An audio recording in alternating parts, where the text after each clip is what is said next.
ओम अज्ञानतिमिरन्दस्य ज्ञानञ्जनशलाकया चक्षुरुन्मिलितं येन तस्मै श्रीगुरुवे नमः।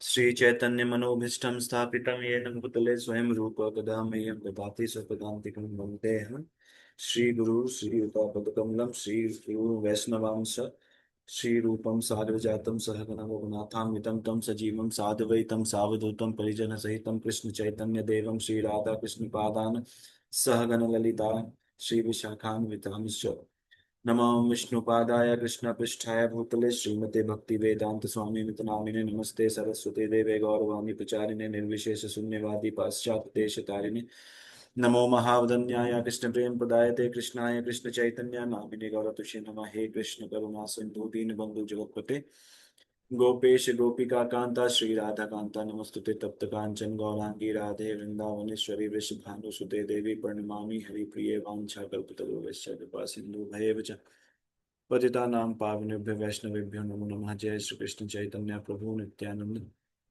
श्री अद्वैत गदाधर श्रीवासादि गौर। हरे कृष्ण कृष्ण कृष्ण हरे हरे, हरे राम राम राम हरे हरे। हरे कृष्ण। हम लोग पढ़ रहे हैं भगवत गीता अध्याय 2, श्लोक संख्या 62 और 63 आज हम लोग पढ़ेंगे। बहुत दिन का गैप हो गया लेकिन पिछले ही क्लासेस से कनेक्शन है इस क्लास का भी, लेकिन ऐसा नहीं है कि आप आज भी पढ़ेंगे तो कुछ उससे आपको समझ में नहीं आएगा। ऐसा नहीं है, समझ में आ जाएगा सारा कुछ। क्योंकि हम लोग जो स्थित प्रज्ञ का क्या, जो 54 54वें श्लोक में हम लोग पढ़े थे कि स्थित प्रज्ञ जो रहते हैं उनका क्या आचरण होता है, कैसे वो बिहेव करते हैं समाज में, कैसे वो रहते हैं, उसी से रिलेटेड है इसमें। ये है 62 और 63 श्लोक। ये हम बहुत ही प्रैक्टिकल श्लोक हैं और नए जो भी लोग में भक्ति शुरू करते हैं, भक्ति करना उनके लिए बहुत ही उपयोगी है ये श्लोक। क्योंकि इसमें प्रैक्टिकली हम लोग देख पाएंगे कि कैसे हम लोग इस संसार बंधन में फंसे हैं और कैसे हम लोग इस दुख को, जो भी हमारे अंदर जो भी काम क्रोध लोभ मोह सब है वो क्यों है, क्यों हम लोग इसको झेलते हैं, कैसे आता है ये हमारे जीवन में। तो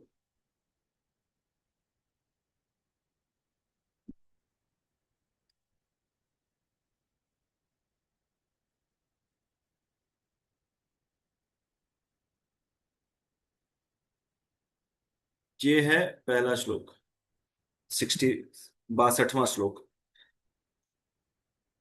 ठीक है, भगवत गीता है सबके पास, खोल के रखा कीजिए सामने जब पढ़ते हैं तो क्या है इसमें।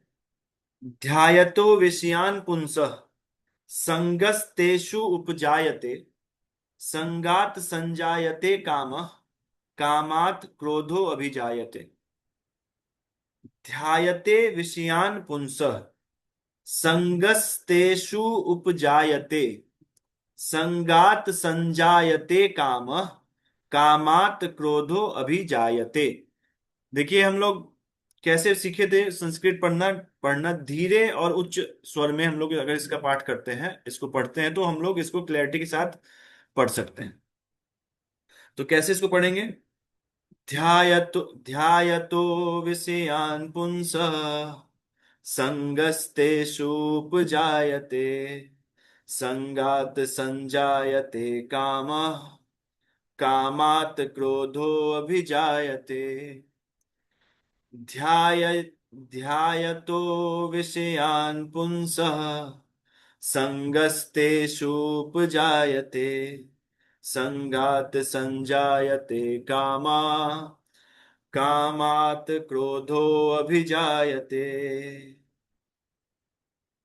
समझ में आ रहा है। ध्याय ध्यायायतो ध्यायतो ध्यायतो विषयान् पुंसः संगस्तेषु उपजायते संगात संजायते कामः कामात् क्रोधो अभिजायते।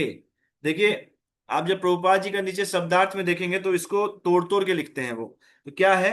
ध्यायत विषयान, पुंस।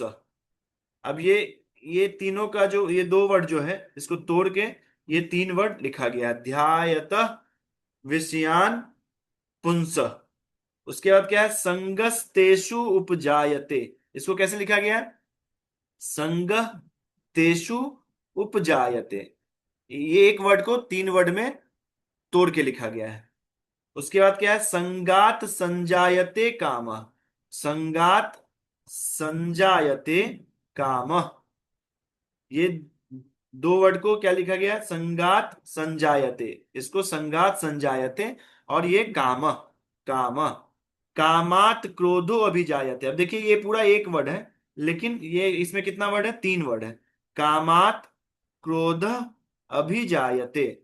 जब आप पढ़ते हैं खुद से तो शब्दार्थ को साथ में लेके अगर आप पढ़ेंगे तो आपको ज्यादा समझ में आएगा, और इसको ऐसे ही पढ़ना चाहिए। प्रभुपाद जी इसको बहुत आसान कर दिए ये भगवत गीता। तो क्या है कि ध्यायत, अब इसको जब आप पढ़ेंगे तो बहुत ध्यान से इसको पढ़िएगा, क्योंकि इसमें आप समझ, इसको प्रैक्टिकली आप अपने जीवन में भी कर सकते हैं।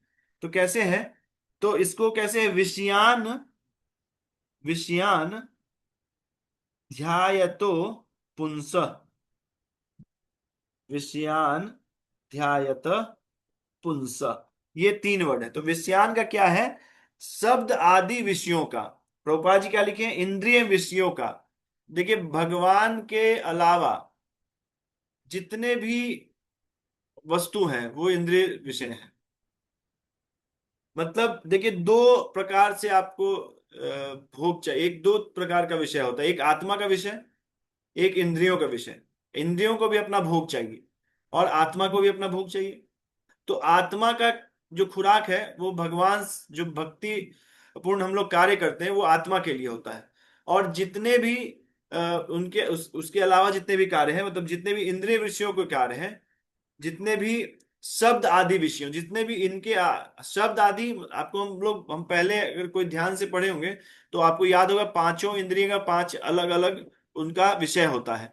जैसे रूप आंख का होता है, याद है, जीवा का टेस्ट होता है, स्वाद। तो ऐसे करके पांचों का हम लोग बताए थे आपको। तो उसमें क्या है, शब्द आदि विषयों का मतलब अलग अलग इंद्रिय विषयों का जो हम लोग क्या करते हैं, चिंतन करते हैं। इंद्रिय विषयों का चिंतन करते हैं कौन, मनुष्य, पुरुष। मतलब शब्द आदि विषयों का चिंतन करने वाले पुरुष। इसका मतलब क्या हुआ, शब्द आदि का ऐसा लोग, ऐसे लोग जो भगवान से अलावा भोग के लिए, भोग के बारे में, भोग का चिंता करते हैं। भगवान के जो भी विषय हैं उनके अलावा जितने भी भोगों का विषय होता है उसका हम लोग, उसका जो चिंतन करते हैं, वैसे पुरुष, पुंसा मतलब पुरुष, संगस्तेषु उपजायते। क्या करते हैं, संग तेषु संग उपजायते। तो तेषु मतलब उन सभी विषयों का, किन सभी विषयों का, शब्द आदि मतलब भोग के विषयों का जो चिंतन करते हैं उसका क्या होता है, आसक्ति उनमें उत्पन्न हो जाता है। उसी भोग में आसक्ति उत्पन्न हो जाता है, मतलब उससे अटैचमेंट हो जाता है। समझ में आ रहा है, मतलब जिस भी विषय के बारे में हम चिंतन करेंगे उसके, उससे हमको आसक्ति हो जाएगा, तुरंत अटैचमेंट हो जाएगा। तो उससे क्या होगा, उससे क्या लिखते हैं, संगात। तो वैसे संगात मतलब आसक्ति से, वैसे आसक्ति से संजायते कामा। वैसे जो आसक्ति हम लोग पहले चिंतन किए, चिंतन करने से क्या हुआ, अटैचमेंट हुआ। अटैचमेंट करने से क्या हुआ, हम लोग को काम उत्पन्न हुआ, भोगने का उसको इच्छा उत्पन्न हो गया। समझ में आ रहा है, पहले हम लोग क्या किए, पहले कोई विषय का हम लोग चिंतन किए, किसी भी चीज का हम लोग चिंतन में लाए। देखिए चिंतन मतलब ये ऐसा नहीं कि कोई थॉट आ गया तो उसको चिंतन कहते हैं। चिंतन आने के बाद उसको कंटेम्पलेशन करते हैं, उसमें विस्तृत उसके बाद सोचते हैं बैठ के, तो फिर आसक्ति होता है। अगर कोई थॉट्स आया उसको बहुत ध्यान नहीं देंगे तो वो चला जाएगा कुछ देर के बाद। मुश्किल है लेकिन ये किया जा सकता है। कैसे, जब आपके पास कोई थॉट्स आए तो उसका बहुत चिंतन नहीं करना चाहिए। जैसे कोई कष्ट आए, तुरंत कोई ऐसा कोई समस्या आ रहा है, समस्या का समाधान करना अलग बात है। जैसे कोई भोग का विषय, जैसे बड़ा कार खरीदना है, तुरंत उसमें चिंतन, उसमें बहुत ये मत कीजिए बड़ा घर बनाना है, या कोई पुरुषों को स्त्री का, स्त्रियों को पुरुष का चिंतन आता है सबसे पहले, सबसे कॉमनली इसी से लोग परेशान होते हैं। तो क्या होता है, उसका बैठ के चिंतन करते हैं लोग। जैसे आप चिंतन करेंगे, उससे क्या होता है, उससे आसक्ति बढ़, अगर वो थॉट्स आए किसी के बाद, किसी का भी कुछ भी तरीके का कुछ भी थॉट्स आए, उस पर तुरंत कंटेम्पलेशन नहीं करना, वो चिंतन नहीं करना चाहिए, रुक जाना चाहिए, उसको छोड़ देना चाहिए, इग्नोर करना चाहिए, कुछ और करना चाहिए, नाम जप करने लगना चाहिए, कुछ भी ऐसा करना चाहिए। तो क्या है, ध्यायतो विषयान पुंस, मतलब विषयान ध्यायतो पुंस, मतलब शब्द आदि विषयों का चिंतन करने वाले पुरुष, तेषु संगह उपजायते, तेषु संगह उपजायते, क्या करते हैं, उसमें आसक्ति उत्पन्न हो जाता है। यहां तक समझ में आया? ये पहला लाइन है। मतलब किसी भी विषय का हम लोग ध्यान करते हैं, तो उससे ध्यान करने से, मतलब आया कुछ दिमाग में, उसमें हम लोग उसको विस्तृत रूप में देखने लगते हैं, अरे ये होगा तो क्या होगा, ये ऐसा होगा तो क्या होगा, कैसे कैसे, तो उस ऐसा हो जाएगा, ऐसे भी ये मिलेगा मिलेगा तो ये कर लेंगे वो, तो इसमें बहुत ज्यादा चिंतन कर लेंगे, तो क्या होगा उससे, तब आसक्ति हो जाता है। और जब आसक्ति हो जाता है, तो संगात संजायते कामा, वैसा जो आसक्ति से काम उत्पन्न होता है, उस आसक्ति से काम उत्पन्न होता है। तो सबसे पहले क्या था, सबसे पहले क्या था, चिंतन हुआ। सबसे पहले क्या हुआ, चिंतन हुआ। चिंतन के बाद क्या हुआ, उससे आसक्ति हुआ। आसक्ति के बाद क्या हुआ, काम उत्पन्न हुआ। यहां तक समझ में आ गया? अब क्या है, जब काम उत्पन्न होता है, किसी चीज को भोगने का इच्छा होता है, किसी भी तरीके का चीज, जब सांसारिक चीज जो भोगने का इच्छा होता है, जैसे किसी को खूब सोने का आदत है, अब उसको, जब ये भोग, ये भी भोग है, अब उसको जब अब किसी का, स्टूडेंट का परीक्षा है, उसको खूब खेलने का है, उस समय खेलना गलत नहीं है, लेकिन उस समय वो उसके लिए भोग हो गया। तो क्या करता है, अब उसको उसमें अगर वो प्राप्त हो गया, तो उसको और लोभ हो जाता है, और अगर उसको नहीं मिला तो क्रोध हो जाता है। समझ रहे हैं? तो कुछ चीज अगर आप भोगने का इच्छा किए हैं, और उसमें अगर कुछ भी तरह का विघ्न अगर आ रहा है, तो उससे क्या होता है, क्रोध उत्पन्न होता है। अब आप लोग ये चिंतन कर सकते हैं कि क्रोध क्यों आता है किसी को। तो क्या है, संगात संजायते कामा, अब वैसा आसक्ति काम उत्पन्न किया, और कामात क्रोधो अभिजायते, क्या है, और जो काम से, वैसा कामात मतलब काम से क्रोध का उत्पत्ति होता है, उत्पन्न होता है। समझ में आया? ये चार स्टेप है 62 62वें श्लोक में, 63वें श्लोक में इसके आगे का चार श्लोक है, पहले यहां तक समझ लीजिए आप। अब क्या हुआ कि इंद्रिय विषयों का चिंतन करते हुए मनुष्य की उस उनमें आसक्ति उत्पन्न हो जाती है, और ऐसी आसक्ति से काम उत्पन्न होता है, और फिर काम से क्रोध प्रकट होता है। समझ में आ गया इतना?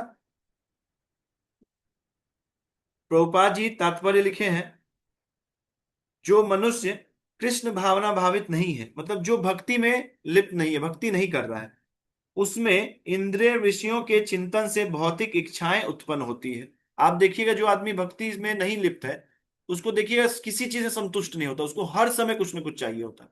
हर समय वो आत्मवान नहीं होता है, मतलब अपने आत्मा में संतुष्ट नहीं होता है। उसको क्या, उसको खूब इंद्रिय भोग विषय, इंद्रिय विषयों का भोग करना चाहता है वो, खूब और धन चाहिए, धन मिल जाएगा तो और धन चाहिए। आप देखिए कभी कभी जो नॉर्मल सात्विक लोग होते हैं, उसको कभी कभी दिखता है कि अरे यार, इतना पैसा क्यों चाहिए, ठीक तो है, भक्ति नहीं भी करता, अगर सत्वगुण में भी है, तब भी उसको ये चीज समझ में आ जाता है। तो क्या होता है, इंद्रिय विषयों के चिंतन से भौतिक इच्छाएं उत्पन्न होती हैं। इंद्रियों को किसी न किसी कार्य में लगे रहना चाहिए। ये बहुत इंपॉर्टेंट पॉइंट।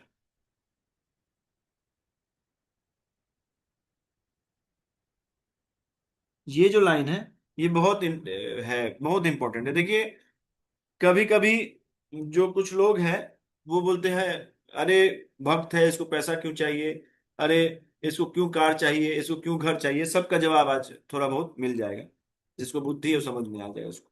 तो क्या है, इंद्रियों को किसी भी कार्य में लगे रहना चाहिए। अब इंद्रियों को कुछ ना कुछ कार्य चाहिए, ऐसा तो नहीं है कि अब जाके आप एक जगह बैठ जाइएगा और ऐसे ध्यान, इस संसार में ध्यान करना तो पॉसिबल नहीं है, कलयुग में ध्यान तो पॉसिबल नहीं है।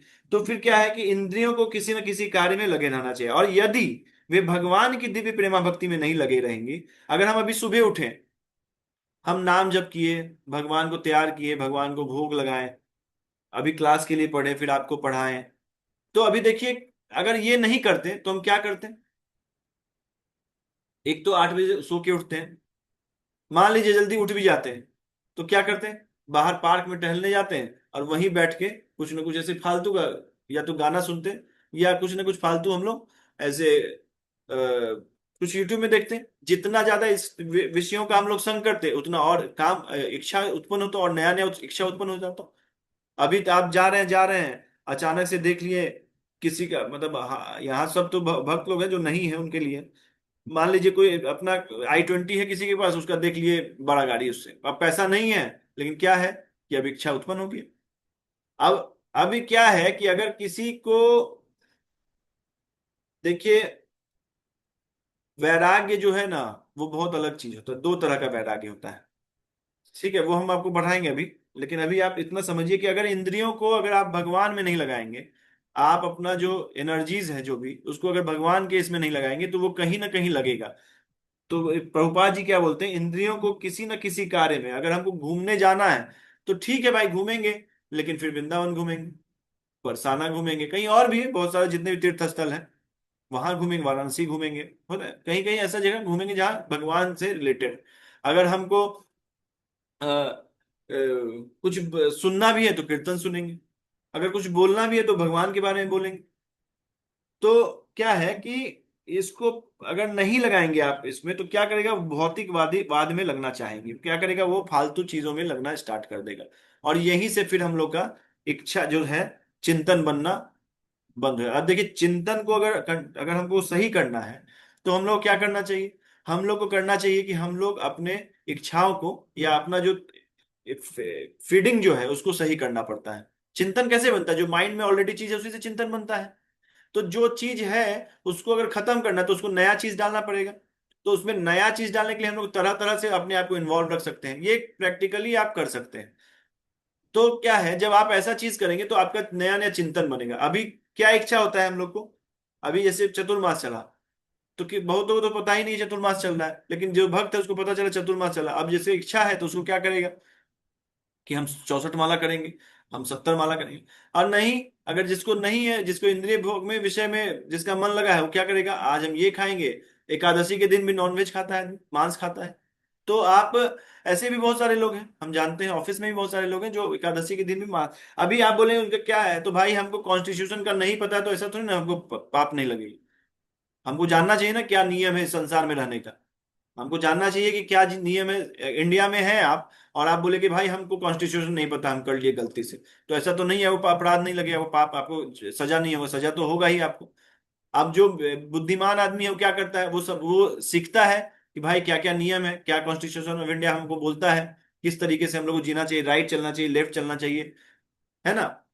तो अभी जो लोग नहीं जी रहे हैं उनका तो छोड़ दीजिए, जो लोग जानते हैं वो, उनको एटलीस्ट ये करना चाहिए। तो क्या है कि उनको अपना जो भी इंद्रियों को कहाँ लगाना चाहिए, भगवान में लगाना चाहिए। इस भौतिक जगत में हर एक प्राणी इंद्रिय विषयों के अधीन है, यहां तक कि ब्रह्मा तथा शिव जी भी। तो स्वर्ग के अन्य देवताओं के विषय में क्या कहा जा सकता है?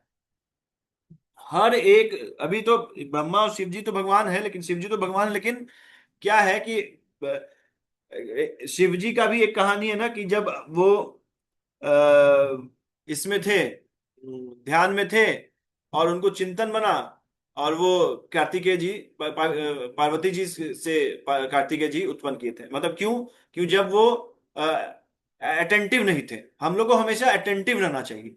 तो सोचिए, जब शिव जी भी गिर लिए, तो स्वर्ग के अन्य देवताओं के विषय में क्या कहा? इस संसार के जंजाल से निकलने का एकमात्र उपाय है कृष्ण भावना भावित होना, मतलब भक्ति करना। अगर कोई भक्ति करता है, वो बहुत, अभी आप बोलेंगे क्यों हम इंद्रिय विषयों का, हम क्यों हम कंट्रोल करें अपने मन को? देखिए, जो मन को कंट्रोल करता है वो बहुत कम चीजों में संतुष्ट रह सकता है। और जो बहुत कम चीजों में संतुष्ट रहना सीख सकता है, सुख का अनुभव वही कर सकता है। नहीं तो इस संसार का ऐसा जंजाल है कि वो अपने ही, मकड़ी का जो जंजाल है, अपने ही इसमें फंस के वो पूरा जीवन बिता देता है कष्ट में, और उसको पता भी नहीं चलता है कि वो पूरे जीवन कष्ट से काटा है। ऐसा ऐसा माया होता है, भगवान का ऐसा माया है। तो हम लोग को क्या करना चाहिए, हम लोग को संसार के जंजाल से निकलने का उपाय खोजना चाहिए। और प्रभुपाद जी क्या बोलते हैं, उसका एकमात्र उपाय है, क्या है, कृष्ण भावना भावित होना। मतलब भक्ति में अपने कार्य को, भक्ति के, अब भक्ति को अपने जीवन में इंटीग्रेट कर लेना, हर एक कार्य भक्तिमय हो। ऐसा नहीं है जो भक्त है वो सुबह भक्ति की और दिन रात पैसा के पीछे भाग रहा है, ऐसा नहीं होता है। जो भक्त होते हैं वो 24 घंटा भक्त होते हैं। अगर वो बात भी किसी से करेंगे तो शास्त्र के आधार पे ही बात करते हैं। अगर वो किसी को सलाह भी देंगे तो शास्त्र के आधार पे ही देंगे। ऐसा नहीं अरे कोई बात नहीं, मांस तो खा सकता है, सबका अपना अपना टेस्ट है।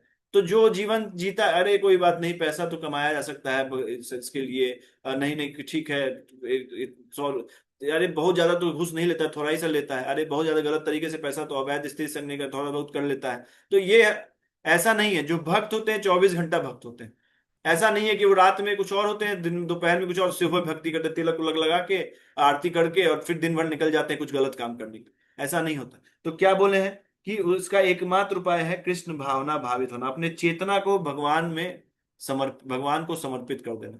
हर एक कार्य उनके हिसाब से करना, शास्त्रों उनके द्वारा शास्त्र दिए गए हैं उनके हिसाब से अपने जीवन को जीना चाहिए। और जो लोग जीते हैं उनका अनुभव वो अभी भी कर सकते हैं। जिस भी अनुपात में वो अपने जीवन को शास्त्र के अकॉर्डिंग ढाले हैं, उनको उसी अनुपात में इस जंजाल से निकलने का थोड़ा बहुत उपाय दिखने लगा है। भले नहीं निकल पाए हैं, लेकिन जो साधक होते हैं उनको समझ में आ जाता है कि भाई इस संसार में ये जंजाल, संसार के जंजाल से निकलना ही एकमात्र उपाय है। और कैसे निकल सकते हैं, भक्ति करके। उसके आगे क्या लिखते हैं प्रभुपाद जी, शिव ध्यान मग्न थे, किंतु जब पार्वती ने विषय भोग के लिए उन्हें उत्तेजित किया तो वे सहमत हो गए, जिसके फल स्वरूप कार्तिकेय का जन्म हुआ। इसी प्रकार तरुण भगवत भक्त हरिदास ठाकुर को माया देवी के अवतार ने मोहित करने का प्रयास किया था। एक कहानी है, कथा है, क्या होता है, हरिदास ठाकुर बहुत बड़े भगवान के भक्त हुए हैं। आज से 500 साल, 550 साल पहले। तो वो क्या थे, वो हर दिन 128 माला का जप करते थे, दिन रात जप करते रहते हैं। तो वहां का एक उनका जो प्रभाव था बहुत बढ़ा था, बढ़ने लगा था संसार में। तो क्या हुआ कि वहां के एक मुस्लिम एक राजा थे, वो उनको ये करने के लिए, भटकाने के लिए वैश्या को उसके उनके पास भेजे थे। वैश्या बहुत ही सुंदर थी दिखने में, और उनके पास वो हर दिन शाम में पहुंच जाती थी कि हमको तुमके संग करना है। अब क्या है, जो वैष्णव होते हैं बहुत किसी को अपमानजनित बात नहीं करते, तो सौम्य स्वभाव थे। तो उनको क्या बोले कि ठीक है, मेरा जब पूरा हो जाता है तो हम आपका भी इच्छा पूरा कर देंगे। तो रात भर तो उनका जब पूरा कहाँ होता, तो 24 घंटा का जब जब ही करते थे, आज थोड़ा बहुत सोते थे। तो उस दिन जब करते, रात भर जब करते रहे, वैश्या चली गई, सो के सुबह उठी है चली गई। फिर अगले दिन आई। तो ऐसा ही कुछ दिन बीता। जब शुद्ध भक्ति से कोई भक्त अपना जप करता है या भगवान का नाम लेता है, तो आप देखेंगे आसपास के लोगों पे भी उसका बहुत प्रभाव पड़ता है। तो क्या लिखा अगले लाइन में, किंतु विशुद्ध कृष्ण भक्ति के कारण वो इस कसौटी पे में खरे उतरे। तो क्या हुआ, वो जो वैश्या थी वो 3 दिन के बाद नतमस्तक हो गई और उनको प्रणाम करके बोली कि हे भगवान, हे महाराज, हमको आप क्षमा कीजिए, हम बहुत आपसे गलत व्यवहार किए हैं। बाद में ऐसा कहानी है कि फिर वो कुटिया उन्हीं को देखे, बहुत बड़ी भक्त हो गई थी, बहुत बड़ी, वो भी संत हो गई वैश्या, और वहां से वो चले गए थे, वो चली गई थी। तो क्या हुआ कि जब वो अपने पूरे इंद्रिय विषयों को कंट्रोल में रखे थे, तो फिर हम लोग तो फिर क्या हुआ, वो माया को भी जीत लिए। वो क्या हुआ, ये वो अब वैसे जो भक्त होते हैं उनको वो संसार के जंजाल से निकल चुके हैं। तो हम लोग को भी ऐसा प्रयास करते रहना चाहिए। हम लोग को भी ऐसे हरिदास ठाकुर की तरह खूब भजन में मन लगाना चाहिए, और इनके बारे में खूब बहुत तरीके से पढ़ना चाहिए। अलग अलग जगह पे इनके बारे में लिखा गया है, और अलग अलग भक्तों के बारे में लिखा गया है, पढ़ते रहना चाहिए। तो उससे हमको प्रेरणा मिलेगा और हम भी ऐसा संकल्प लेके आगे जीवन को जी पाएंगे। तो क्या है कि किंतु विशुद्ध कृष्ण भक्ति के कारण वे कसौटी में। अब क्या है, जैसा कि यमुनाचार्य के ऊपर युक्त श्लोक में बताया जा चुका है, भगवान का एक निष्ठ भक्त भगवान के संगति के आध्यात्मिक सुख का आस्वादन करने के कारण समस्त भौतिक इंद्रिय सुख को त्याग देता है। अतः जो कृष्ण भावना भावित नहीं है वह कृत्रिम दमन के द्वारा अपने इंद्रियों को वश में करने में कितना ही शक्तिशाली क्यों न हो, अंत में अवश्य असफल होगा, क्योंकि विषय सुख का एकमात्र रंच विषय सुख का रंच मात्र विचार भी उसे इंद्रिय तृप्ति के लिए उत्तेजित कर देता है। यही बताया गया है अभी, जब शिव जी के बारे में बताया गया और हरिदास ठाकुर जी के बारे में बताया गया। तो अब आप इस श्लोक को एक बार पढ़िए, फिर अगले श्लोक को हम लोग आगे पढ़ेंगे उस श्लोक को। तो क्या है इसमें, क्या लिखा है कि ध्यायतो विषयान पुंसः, ध्यायतो विषयान पुंसः संगस्तेषु उपजायते, संगात संजायते काम, कामात क्रोधो अभिजायते।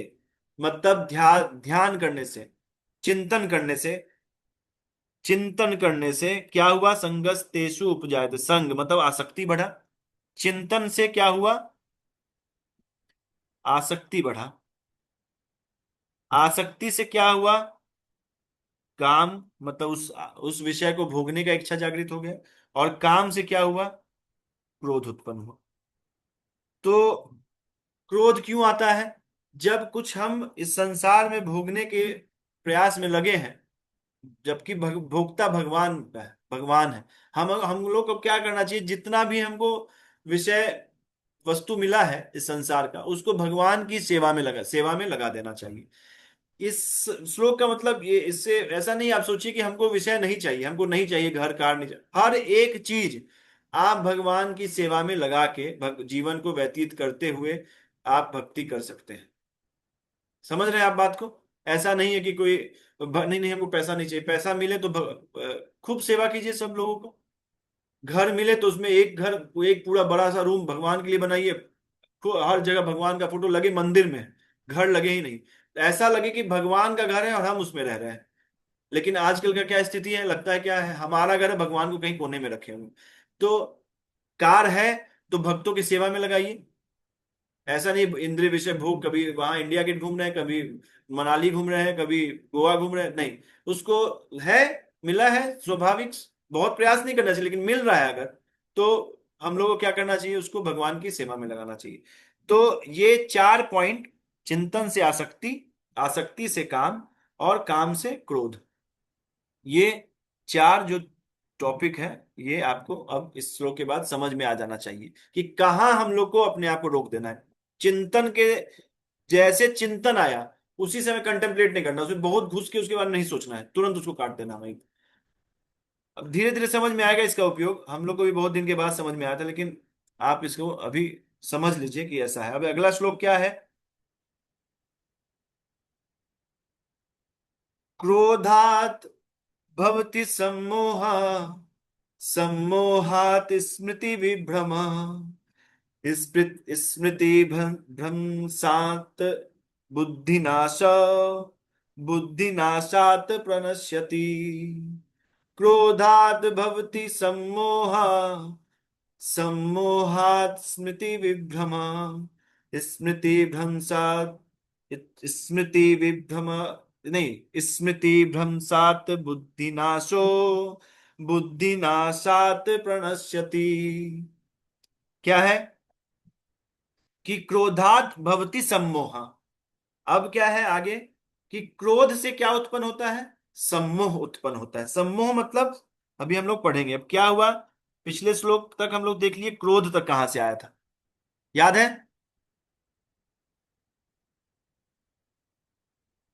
याद है ना सबको? तो सबसे पहले क्या बना था, चिंतन बना था, चिंतन के बाद क्या बना था, उससे आसक्ति हुआ था, आसक्ति के बाद क्या हुआ था, काम उत्पन्न हुआ था, और काम के बाद क्या हुआ, काम में विघ्न आया तो क्या हुआ, क्रोध उत्पन्न हुआ। काम पूरा हो गया तो क्या हुआ, लोभ उत्पन्न होता है। यहीं से लोभ भी उत्पन्न हो जाता है। अगर एक बार पैसा मिल गया तो और चस्का लग जाता है, एक बार कुछ मिल जाता है ना, ऐसा हम लोग देखते हैं ना संसार में। तो देखिए भगवत गीता में एक एक चीज, आप ऐसा नहीं है कुछ भी कि कुछ ऐसा अलग से लिखा हुआ है, सब कुछ हम लोग प्रैक्टिकली अपने जीवन में देख सकते हैं। एक एक चीज हम लोग अपने जीवन में उतार सकते हैं, एक एक श्लोक भगवत गीता का हम। और जो इस श्लोक को थोड़ा बहुत समझ लेता है, उसको बहुत आसान हो जाता है इस जीवन में, हर समय उस सुख का अनुभव कर सकता है, हर समय सुख का अनुभव कर सकता है। उसको किसी चीज से कष्ट नहीं हो सकता। और अगर कोई भक्त कुछ चिंतन में लग रहा है, कुछ चिंतित लग रहा है, तो उसका चिंता बहुत अलग होता है। संसारी लोगों का चिंतन नहीं होता, वैसा चिंतन नहीं होता जैसे संसार में लोगों का होता। तो यहां तक हम लोग समझ गए थे क्रोध। अब क्या है, क्रोधात भवति सम्मोह। अब क्रोध क्या उत्पन्न किया, इसको अलग कलर में कर देते, क्रोध उत्पन्न किया सम्मोह। सम्मोह मतलब क्या होता है, कार्य अकार्य के विवेक का कर अभाव, मतलब अब जिसको क्रोध आ जाता है, अब देखना उसको समझ में नहीं आता क्या सही है और क्या गलत है। आप लोग का ये अनुभव है कि हर समय जब भी क्रोध में जो कोई भी कार्य किया होता है वो हमेशा गलत होता है। अगर आप नॉर्मल जब स्थिति में होते तो सोचते हैं यार क्यों किए फालतू का, इस समय तो ऐसे भी किया जा सकता था। तो जो बुद्धिमान आदमी है वो क्या करता है, उसी समय अपने आप को सजग कर लेता है, तुरंत रोक लेता है। तो क्या है कि जब काम उत्पन्न होता है, तो अगर मान लीजिए लोभ भी होता है, तो उस समय भी अपने आप को रोक लेना होता है, क्योंकि लोभ से भी सम्मोह उत्पन्न हो जाता है। समझ में आ रहा है आपको रुपेश? तुम अपने जीवन में इसको बहुत अच्छे तरीके से उतार सकते हो आगे तुम्हारा जीवन में। जब ये अभी तुम पढ़ने जाओगे, तो बहुत तरीके का तुम्हारे जीवन दिमाग, बहुत लोग बहुत चीज बताएगा, बहुत चीज बहुत तरीके का इच्छा उत्पन्न होगा, तो चिंतन बनेगा। तो तुमको तभी समझ लेना चाहिए कि सही है कि गलत है। जैसे कोई बोल दिया कि अरे माँ बाप के साथ नहीं रहना चाहिए, तो आजकल गार्जियन और बहुत सारे स्टूडेंट क्या करता है ना, क्योंकि उसको कुछ कुछ गलत काम करना होता है तो माँ बाप के साथ नहीं रहता है। तो तुरंत अब इच्छा जागृत तो हाँ यार रहेंगे तो घूमेंगे फिरेंगे अपना, भले नहीं गलत। तो क्या होता है, उसको तुरंत उससे में रोक देना चाहिए, क्योंकि एक बार उससे आसक्ति हो गया कि यार यार यार बहुत टोकते हैं बहुत चिंत हम अब। तो फिर क्या होगा, इच्छा जागृत होगा। अब फिर अगर उसमें माँ बाप बोलेंगे नहीं नहीं तुम मेरे साथ रहो, तुमको संस्कार अच्छा देंगे, हम और पढ़ाएंगे, ये करेंगे वो करेंगे, कुछ अच्छा बात उसको समझ में नहीं आएगी, क्रोध में रहेगा, सम्मोह, उसको सही और गलत समझ में। यही संसार का भी स्थिति है, यही हम लोग का भी स्थिति है, कि जब चिंतन के समय उसको काटते नहीं है, फिर उससे आसक्ति होता है। आसक्ति जैसे होता है उससे काम उत्पन्न होता है, इच्छा उत्पन्न होता है तो उसको भोगने का इच्छा उत्पन्न हो जाता है। और जैसे भोगने का इच्छा उत्पन्न होता है, उससे अगर कोई विघ्न डालता है, अगर वो पूरा हो गया, तो फिर लोभ हुआ, फिर बार बार अकेले रहने का इच्छा, अरे यार क्या दूर रहते हैं, क्या यहाँ करेंगे, घर पे नहीं रहेंगे। बहुत लोग का ऐसा स्थिति है, हमको पता है, कि वर्क फ्रॉम होम है, लेकिन फिर भी घर पे नहीं रहते अपने माँ बाप के साथ। क्यों? क्योंकि अब दिन रात सिगरेट पीने की आदत है। हम जानते हैं बहुत लोगों को, प्रैक्टिकल, ऐसा नहीं कि हम ऐसे ही बोल रहे। अब वो घर पे रहेंगे पी नहीं पाएंगे। क्यों? क्योंकि दिन रात कुछ ना कुछ गलत करने की आदत है। अब कोई टोकेगा, अब घर है भाई, तो ऐसा तो नहीं रात भर तुम बाहर कहीं घूमो किसी के साथ, तो घर पे नियम होता है। तो अब इस चीज से क्या है कि अगर कोई रोकेगा तो क्रोध उत्पन्न होगा, बोलता नहीं यार वहां फालतू हमको टोका, अच्छा नहीं होता, इससे अच्छा यहाँ हम रहते हैं, माँ बाप वहां रहते हैं यार, परिवार वहां। तो इससे क्या है, ये सब क्यों हुआ? एक तो चेतना का चिंतन कहाँ से बनता है, चेतना से ही तो बनता है। हमारा चेतना कैसा है, उससे चिंतन बनता है। और जिसका चेतना शुद्ध है, जिसका चेतना शुद्ध है, उसको चिंतन भी अच्छा बनेगा। अगर शुद्ध कुछ विचार आया, उससे अगर आसक्ति, जैसे नाम जप करना 64 माला, अगर उससे आसक्ति हुआ तो आपका तो उद्धार ही हो जाएगा ना। तो चिंतन कैसा है, किससे आसक्ति करना, ये चीज यहीं पे काट देना चाहिए। अब बोलेगा कोई चेतना शुद्ध कैसे होता है, तो हम लोग जानते हैं चेतो दर्पण मार्जनम, खूब नाम जप भगवान के सेवा से चेतना शुद्ध होता है। ये सब प्रैक्टिकल है, ऐसा कुछ भी हम नहीं बोल रहे हैं कि जो ऐसा का है। ये आजकल हम देखते हैं कोई लोग, सब लोग सोचता है कोई सब पूजा कर रहा है। अरे पूजा से कुछ नहीं होता है, पूजा करने का विधि नहीं जानते हैं ना हम लोग। पूजा करने का विधि अगर जानेंगे तो क्यों नहीं होता है, बहुत अच्छे से होता है।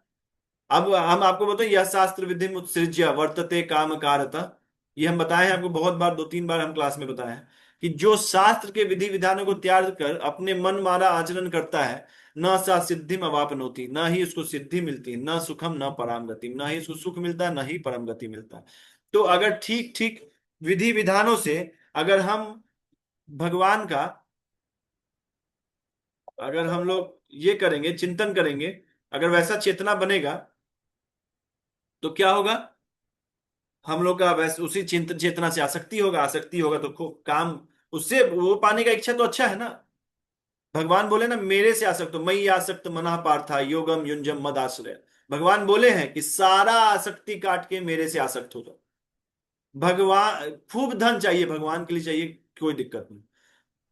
अगर हमको आसक्ति करना भी है तो सारा आसक्ति सारा जगह से काट के भगवान से आसक्ति जोड़ लेना चाहिए। भगवान बोले है ना, बोले ना, मई आसक्त मना पाप। तो वैसा आसक्ति, वैसा चिंतन होना बहुत अच्छा है। इसीलिए खूब हम लोग को पाठ पढ़ना चाहिए, खूब भगवत गीता पढ़ना चाहिए, भागवतम पढ़ना चाहिए, भगवान के बारे में कथा सुनना चाहिए, नाम जप करना चाहिए, धाम के बारे में जाना चाहिए, साधु का संग करना चाहिए। ये सब चीज जब करेंगे तो चेतना इससे पूरा शुद्ध हो जाता है, सबसे ज्यादा संग से शुद्ध होता है। जब चेतना शुद्ध होगा तो चिंतन भी अच्छा बनेगा, और फिर जब चिंतन अच्छा बन गया तो फिर आगे का सोचना ही नहीं है। उससे आसक्ति हो तो और मंगल ही है, और अच्छा ही है।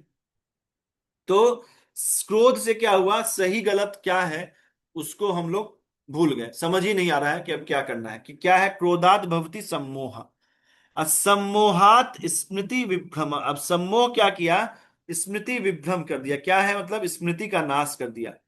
मतलब वास्तविकता जो है, स्मृति का नाश मतलब क्या हुआ, जो वास्तविकता है उससे हम लोग अलग चले गए।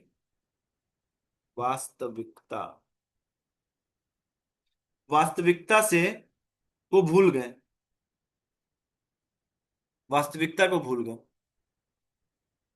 सम्मोह होने से मतलब सही गलत हमको पता खत्म हो गया। अब क्या हुआ, जो सच्चाई है संसार का वो भूल गए, कि भगवान के धाम जाना है, भगवान का भक्ति करना है। ये संसार में बाहर का जितना भी चीज है उससे हमको कोई सुख नहीं मिलेगा, आउटर अरेंजमेंट से कोई सुख नहीं मिलेगा हम। ये अच्छा, कोई संसार में एक चीज ध्यान आ रहा है कि कोई दुख के लिए प्रयत्न करता है कि हमको दुख मिले, आज आज हमको फीवर हो जाए, कोई नहीं करता होगा। कोई है इसके लिए अलग से जाके कुछ रिक्वेस्ट करता होगा डॉक्टर के पास, डॉक्टर साहब हमको ऐसा मेडिसिन दिए कि हमको डायरिया हो जाए, कोई नहीं कर सकता ऐसा। तो दुख खुद से आता है। तो वह ये विश्वास नहीं है सब में, यही वास्तविकता को भूल गए हैं। सुख भी खुद से आ जाएगा आपका। इसको हम लोग को आश्रय भगवान पे रखते हुए अगर जीवन जिएंगे ना, तो जितना दुख आएगा, जैसे दुख आ रहा है ना बिना कुछ किए, वैसा ही सुख आएगा। जो सुख हम लोग बोल रहे हैं अभी, भक्त तो हमेशा सुख में रहते हैं, चाहे आउटर आउटर अरेंजमेंट कितना भी बिगड़ जाए, भक्त हमेशा सुख में रहते हैं।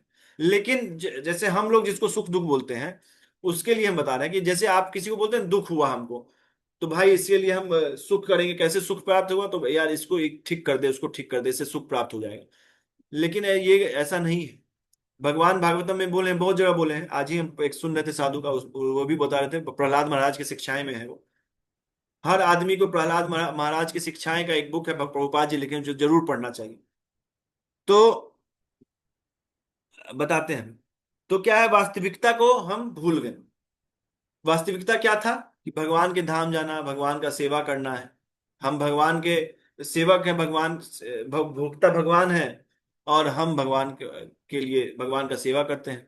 तो ये चीज जो संबंध है हमारा जो भगवान से, वो उसका विस्मृति हो गया है, उसका वो हम लोग भूल चुके हैं कि इस संसार को भगवान चला रहे हैं। और वो बहुत ही मतलब वो सामर्थ्यवान है कि वो आपका ये शरीर दिए हैं, तो आपको इसका देख रेख का भी क्षमता उनके पास है। ये हम लोग को नहीं समझ में आता है। इसलिए बहुत सुख के लिए बहुत प्रयत्न नहीं करना चाहिए। जैसा जीवन मिला है उसको धर्म के आचरण, धर्म का आचरण करते हुए उसको जीते रहना चाहिए। देखिएगा आप भक्ति भी आपको समझ में आ जाएगा। और इस संसार का जो आपको तरह तरह का जो विघ्न आ रहा है, बहुत तरह तरह का जो परेशानी आ रहा है, वो सब आपको समझ में आने लगा, क्यों है, क्या है, क्या क्यों, कैसे ये सब है, कैसे इससे बाहर निकले, इस जंजाल से कैसे बाहर निकले। तो क्या हुआ, सम्मोहात स्मृति विभ्रम, और स्मृति वास्तविकता को भूल गए। अब वास्तविकता को क्या भूले तो क्या हुआ, बुद्धि का नाश हो गया। अब देखिए आजकल बुद्धि का नाश नहीं दिख रहा है। आजकल आपके आसपास लोगों में बुद्धि का नाश दिखता है कि नहीं, बुद्धिहीन आदमी लगता है। एकदम समझ में नहीं आता, स्वार्थ में अंधा हो चुका है। तरह तरह के लोग अभी, क्या हम आज सुबह चिंतन में तो बहुत कष्ट हो रहा था, एकदम मन करता है कि एकदम आंख से आंसू एकदम गिर रहा था, इतना कष्ट हो रहा था। बताइए, एक बच्चा को पटक के मार देता है, पटक के मार दिया। अब समझिए उसका कैसा बुद्धि उसका होगा, किस तरीके का बुद्धि होगा। ये सब कहाँ से उत्पन्न हुआ? पहला चिंतन से। अब चिंतन कैसे बना? चेतना ही दूषित है। दिन भर गलत गलत खा रहा है, हर दिन मांस खा रहा है, मांस सुअर खा रहा है, कुछ मतलब क्या नहीं कर रहा है, हर वो गलत काम कर रहा है। दिन भर गलत गलत देख रहा है, मूवी देख रहा है, गलत गलत पिक्चर दिमाग में आ रहा है। कहाँ जा रहा है? तो वो प्रोस्टिट्यूशन सेंटर जा रहा है। अभी नहीं है तो जो नया नया यंग यंग लड़का है वो दिन रात मास्टरबेट कर रहा है। तो ये सब क्या है? ये सब चिंतन खराब बनाता है।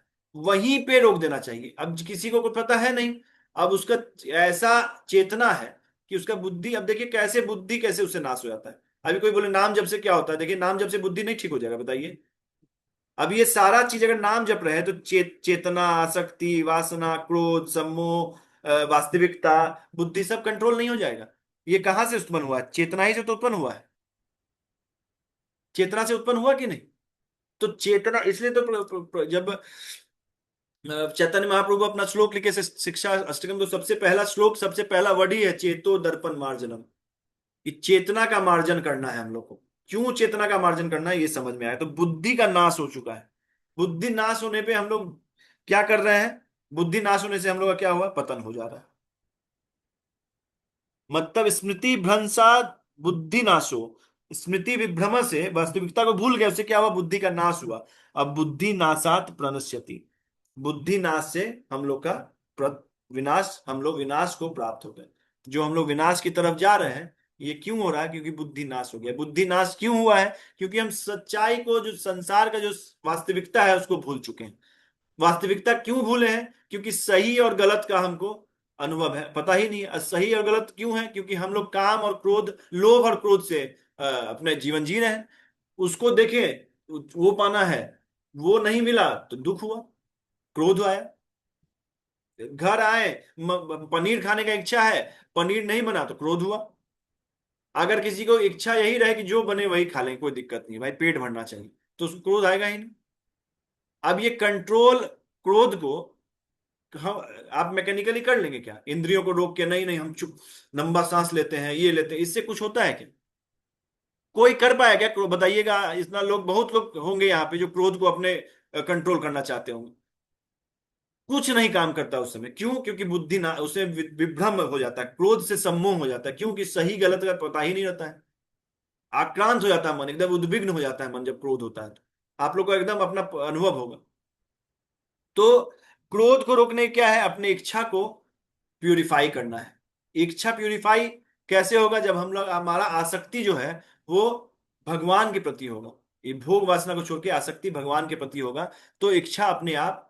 अब आसक्ति कैसे बनेगा? जब हम लोग चिंतन ही, जब कंटेम्पलेशन, जो चिंतन हम लोग करेंगे वो प्योर चीज पे करेंगे। किस पे? भगवान और भगवान के भक्तों पे, भगवान के द्वारा लिखा हुआ ग्रंथ, भगवान के द्वारा दिया हुआ विधि, इस पे जब हम लोग चिंतन करेंगे कैसे हर एक चीज, जब आप जब करते हैं तो किसी भगवान के अच्छे गुण को याद कर सकते हैं कि बहुत करुणा है उनको, हर समय पर हर जगह भगवान ये अवेलेबल है, वो हमको सुन रहे हैं, क्योंकि हर जगह भगवान उत्पन्न है, अंदर है भगवान। इतना भाव से हम भगवान को बुलाएंगे कि भगवान हमको सुनेंगे, भगवान हम समझेंगे कि हमको क्या चाहिए। तो हर एक चीज आप कहाँ से उत्पन्न होता है? चिंतन से। चिंतन कैसे? चेतना। अब चेतना का शुद्धिकरण का हम लोग का सारा जो ये खेला है, ये चेतना के शुद्धिकरण का ही है। अब हम इसको पहले एक बार पढ़ेंगे, फिर हम आप लोग आपका एक क्वेश्चन लेंगे। तो बुद्धि नष्ट हो जाती है, और बुद्धि नष्ट होने से मनुष्य भवकूप में पुनः गिर जाता है। अब जिसको बुद्धि नाश हो गया, वो दिन रात इसी इसमें उलझा रहता है, संसार में उलझा रहता है, उलझा रहता है, उसको इसी में दिन रात उसका जीवन बीतता रहता है कि नहीं ऐसा? आप समझ पा रहे हैं कि नहीं इसको? तो इसमें प्रभुपाद जी तात्पर्य में लिखे, श्री रूप गोस्वामी ने हमें यह आदेश दिया है कि प्रापंच चिकत, अरे इसको बहुत, इसको तोड़ के लिखे हैं, बता रहे हैं।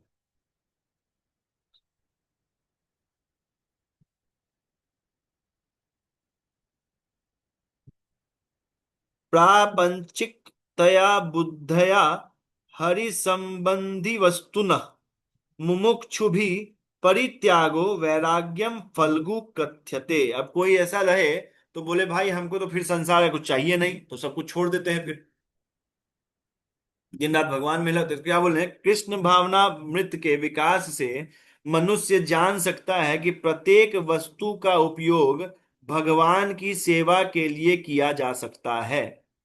जो कृष्ण भावनामृत के ज्ञान से रहित हैं वे कृत्रिम ढंग से भौतिक विषयों से बचने का प्रयास करते हैं। अच्छा, एक चीज आपको बता रहे हैं, जो बहुत लोग आप देखेंगे जो सब कुछ छोड़ छाड़ के गंगा किनारे, यमुना किनारे रहते हैं, दिन रात चरस गांजा पीते रहते हैं। क्यों? क्योंकि संसार को तो छोड़ दिए लेकिन मन भगवान में नहीं लगा।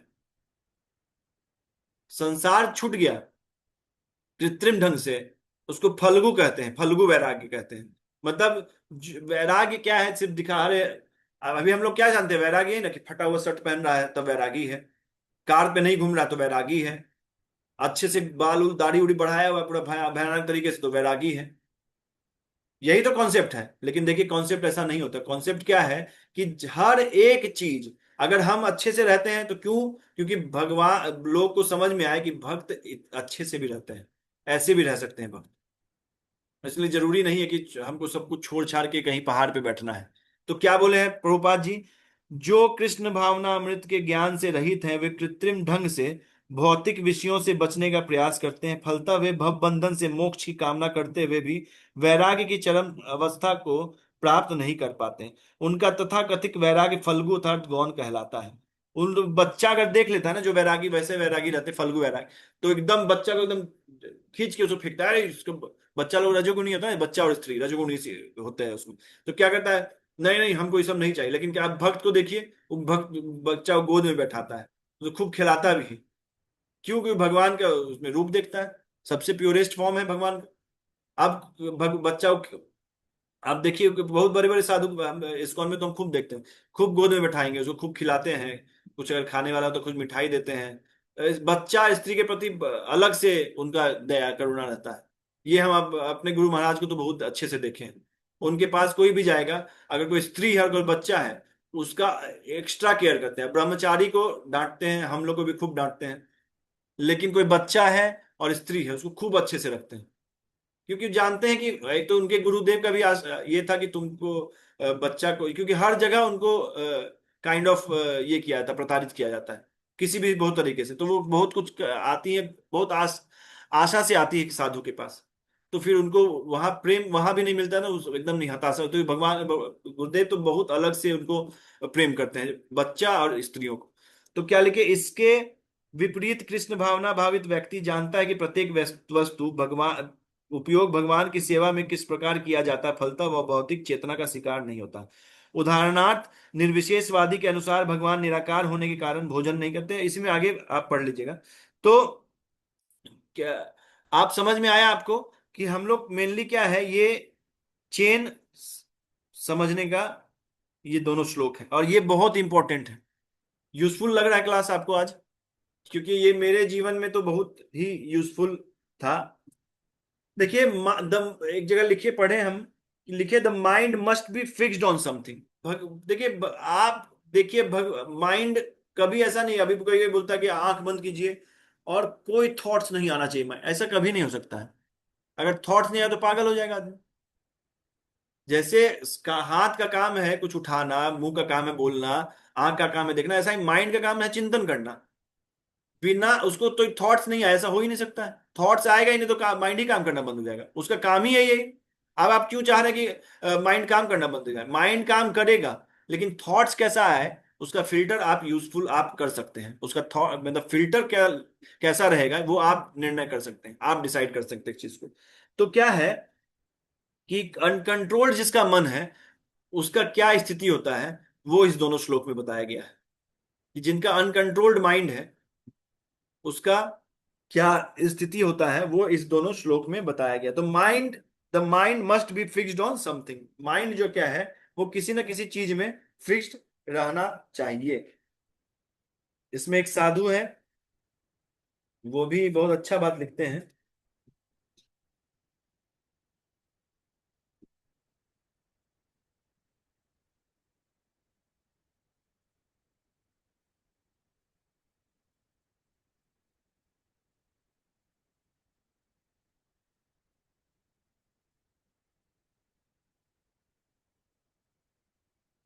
देखिए हम लोग को वर्ण आश्रम गुण योग्यता, हमारा क्वालिफिकेशंस है, हमारा, हम ब्राह्मण हैं, हम सुंदर हैं आदि को लेकर अपने में जो अच्छाई का अभिमान रहता है।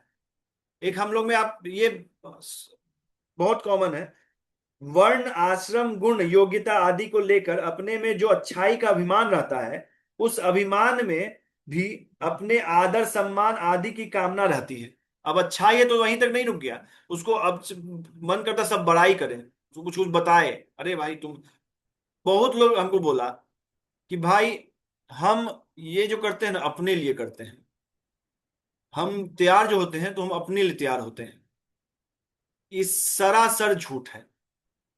एक बिल्कुल, आप चार जगह जो आप अपने आप को दिखाते हैं वो सरासर झूठ है कि आप अपने लिए करते हैं। वो एक बिल्कुल ये है कि आप अपने अहंकार का पुष्टि करना चाहते हैं, उसका आपको चार जगह से अनुमोदन चाहिए, मतलब हाँ भाई आप अच्छे हैं दिखने में, आज आप बहुत अच्छे व्यक्ति है। हम लोग इसीलिए बहुत जगह कुछ कुछ ऐसा बोलते हैं भगवान के बारे में कि लोग बोले कि हाँ भाई भक्ति कर रहा है, ये असली भक्त है, तिलक लगा के और खूब एकदम अपने भले कुछ कर रहे हैं अपने जीवन में, लेकिन सबके सामने एकदम आप देखिए आपका उसका व्हाट्सएप फेसबुक इंस्टाग्राम, तो लगेगा कि वो कहीं अलग का भक्त है वो, और जीवन देखिए उसका तो एकदम तुच्छ जीवन जी रहा है।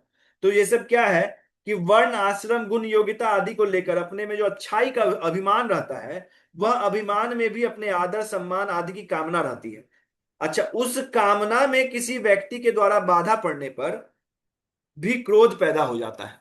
अब वैसा कामना आपको उत्पन्न हो गया, अब कोई आपको बोल दिया कुछ तो तुरंत उस पर क्रोध उत्पन्न हो गया, आपको बुरा लग जाएगा कि भाई इतना तैयार होने की क्या जरूरी है, हाँ मेरा फ्रीडम है, ये लड़की ये संकीर्ण बुद्धि का है। अभी आप अर्धनग्न अवस्था में जा रहे हैं बाहर, कोई स्त्री जा रही है, तो आपको आपका क्या उद्देश्य है, आप अपने लिए जी रहे हैं, अपने अनकंफर्टेबल रहती है आप देख। अच्छा, आप किसी भी स्त्री से पूछिएगा जो थोड़ा सभ्य है, सबसे कंफर्टेबल किस में फील करती है वो, मोस्टली या तो साड़ी नहीं तो सूट। आप देखिए उनसे पूछिएगा, आप हमसे मत आप पूछिए, लेकिन जो किसी आप ऐसे स्त्री से पूछिए जो थोड़ी सभ्यता के है, सभ्य है थोड़ा सा। अब एकदम खत्म ही है उसका तो बात ही नहीं, छोड़ दीजिए, जैसा आपको दिल्ली में दिखते रहेगा। लेकिन जो थोड़ा सभ्य है उसको पता होगा कि कैसा कंफर्ट, ऐसे उसको भी पता हो कंफर्ट कहाँ है, लेकिन क्या है कि अब उसको आदत है ना उसका, चार आदमी जब तक देखे नहीं बड़ाई नहीं करते तो रहेगा ही। हम लोग में भी चार बार शर्ट पहनेंगे और 40 बार पूरे दिन में देखेंगे, बाल 50 बार ऐसे हम लोग करते हैं, एकदम ऐसे ऐसे कंघी रखते हैं क्या, ये सब क्या है। अब ये हम नहीं बोले नहीं करना चाहिए, अच्छे से रहना चाहिए, बहुत कंसर्न इसमें, बहुत इसी में नहीं लिप्त रहना चाहिए।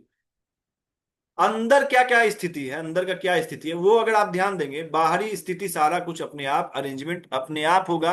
आप अब बताइए, हम अगर बहुत लोगों को ये बोले कि भाई इंटरनल मैकेनिज्म ठीक करो, एक्सटर्नल अपने आप ठीक हो जाएगा, तो क्या गलत बोले। अब मान लीजिए किसी का चिंतन बहुत अच्छा बन रहा है, तो उसको और क्रोध आएगा नहीं, बहुत कम आएगा, और लोभ नहीं आएगा तो बहुत प्रयास करने का भी इच्छा नहीं करेगा, जितना में है उसी में संतुष्ट रहने लगेगा। और जब संतुष्ट रहता है आदमी, तो देखिए उसका उसका स्वभाव कितना अच्छा रहता है। संतुष्ट आदमी स्वभाव का उसका बहुत धनी होता है, बहुत अच्छा उसका स्वभाव होता है, उसमें दया भी बहुत होगा, करुणा भी बहुत होगा, बहुत उसको सबके प्रति बहुत करुणा है, उसको सबका हेल्प करना चाहे, कौन खुद में संतुष्ट है। जो खुद अंदर आक्रांत लोभ से है, क्रोध से है, वो कहाँ किसी का मदद करेगा, करेगा भी तो एक समय तक करेगा, उसके बाद अपना फायदा उसमें नुकसान करके किसी का सब नहीं करे। लेकिन भक्त लोग क्या है, कभी कभी अपना नुकसान करके भी दूसरे का सहायता कर देते हैं। समझ रहे हैं बात को। तो ये जो श्लोक, दोनों श्लोक है ये कहां से स्टार्ट हुआ, चिंतन से, चिंतन से आसक्ति, आसक्ति से काम, काम से क्रोध, क्रोध से सम्मोह, सम्मोह मतलब विवेक अविवेक, मतलब सही गलत क्या है, क्या करने लायक है क्या छोड़ने लायक है, इसको समझना, इसको भी सम्मोह बोलते हैं। और वास्तविकता को, इससे क्या हुआ, हम लोग स्मृति का विभ्रम हो गया, वास्तविकता ही भूल गए हैं, संसार का क्या वास्तविकता है भूल चुके हैं, अभी किसी को बता रहे तो समझे भी नहीं आ रहा, क्योंकि इसका चिंत वही डाटाबेस से खराब है। अब जिसका वास्तविकता है वो भूल गया है, उसका बुद्धि नाश हो चुका है, और बुद्धि नाश हो चुका है, पतन कि इधर से उधर पैसा के लिए मर रहे हैं और चापलूसी कर रहे हैं किसी का। क्यों? क्योंकि आगे जाके हमको काम आएगा, भगवान में भरोसा है नहीं। आप अपने इंटरनल मैकेनिज्म को ठीक कर लीजिए, आपका पूरा जीवन नहीं बदल जाए, तो आप मेरा नाम बदल दीजिएगा। तो ये था दोनों श्लोक। क्या प्रश्न था आपका? बोल के बताइए, समझ में नहीं आ रहा है उसमें क्या लिखे हैं। चेतना का स्रोत क्या है? चेतना नाम का स्रोत क्या है? नाम जप के अलावा। ऐसे तो समझ में आ गया कि साधु संग करने से, भक्त को सेवा करने से, धर्म स्थल पर जाने से आ सकता है। बाकी और अपने से बता दीजिए कुछ। बाकी शास्त्र अध्ययन, शास्त्र के हिसाब देखिए, आप अगर शास्त्र के हिसाब से अगर आप अपना जीवन कर लेंगे ना, आपका आत्मबल बहुत ज्यादा बढ़ जाएगा।